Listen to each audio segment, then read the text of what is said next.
When the first missiles began falling in the Gulf War, troops weren't just fighting an enemy. They were fighting under some of the strictest gear restrictions the United States military had ever seen. While most people remember uniform codes or radio silence rules, the reality was far more restrictive and, honestly, fascinating.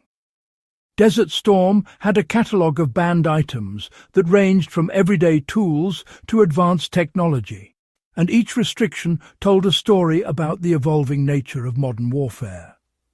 Some of these bans exist to this day, shaping how American soldiers prepare for deployments even 3 decades later.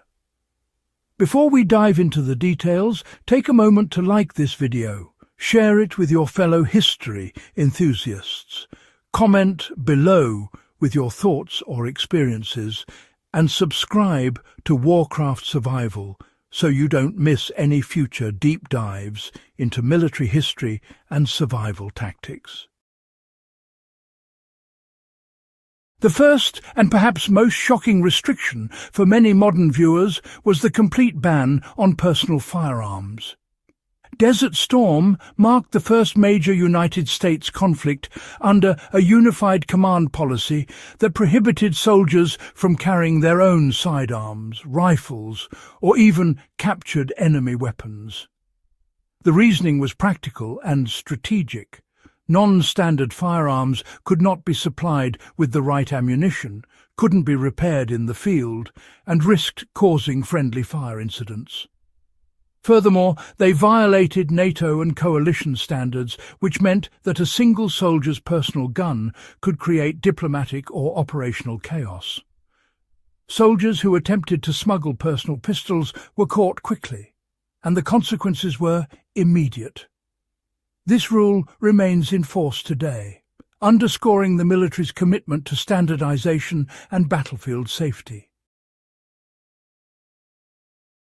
Night vision devices were another point of contention. Military-issued goggles were scarce, expensive, and tightly controlled, and some troops tried to sneak in civilian versions or surplus scopes. The ban on these devices was not simply about hoarding equipment.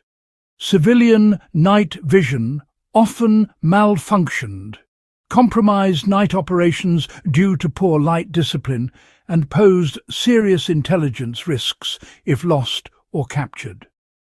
Military devices were calibrated, encrypted and battle-tested, which meant that any personal device introduced into the theatre was not just a liability, but a potential threat to entire missions.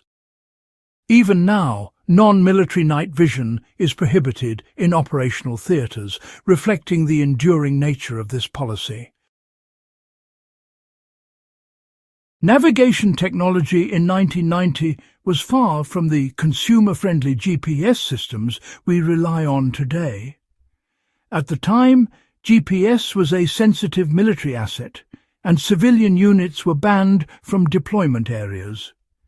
Accuracy was deliberately reduced for civilian devices under a policy called selective availability, and transmitting signals risked detection by enemy forces equipped with signal trackers. Troops carrying personal navigation devices could inadvertently reveal positions or compromise entire operations.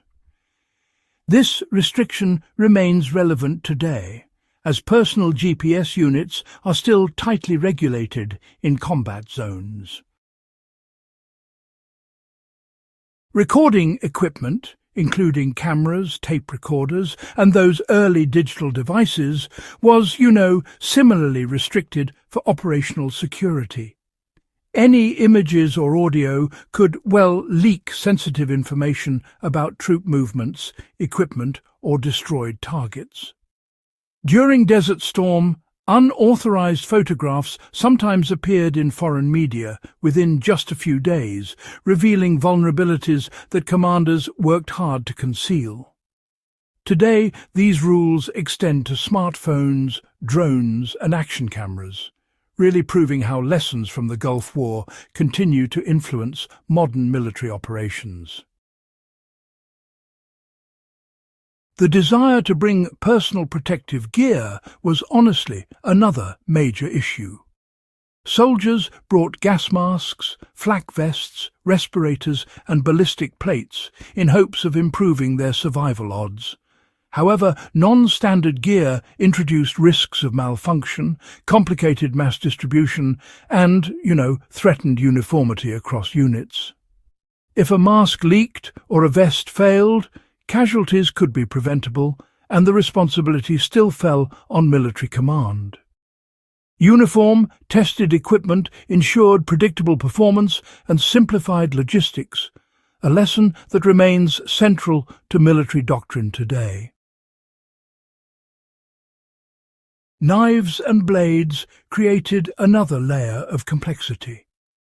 Many infantry and marine units wanted large hunting knives, machetes, custom fighting knives or bayonets, but CENTCOM forbade anything that didn't meet strict regulation lengths and purposes. The reasoning went beyond safety. Excessive or unregulated weapons could escalate conflicts, create legal issues under international law, or confuse soldiers in combat when distinguishing between friendly and enemy weapons. Troops were instead issued standard bayonets and utility knives, and these restrictions on personal blades continue to this day, showing the military's commitment to both safety and legal compliance. Finally, one of the oldest and most enduring rules came into sharp focus: the ban on keeping captured enemy equipment. Soldiers could not keep firearms, uniforms, flags, bayonets, vehicle parts, or even personal items taken from enemy troops. The ban was rooted in both political and legal concerns. Desert Storm was a multinational coalition operation under United Nations authority, and any hint of looting could undermine the United States' credibility on the global stage. Captured weapons were also often unsafe, modified, or unreliable, further justifying the prohibition. This ban still exists today, tightly woven into the law of armed conflict and modern military rules.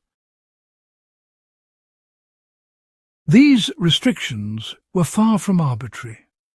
They reflected a shift in U.S. military doctrine toward unified coalition standards, operational security, and logistical modernization.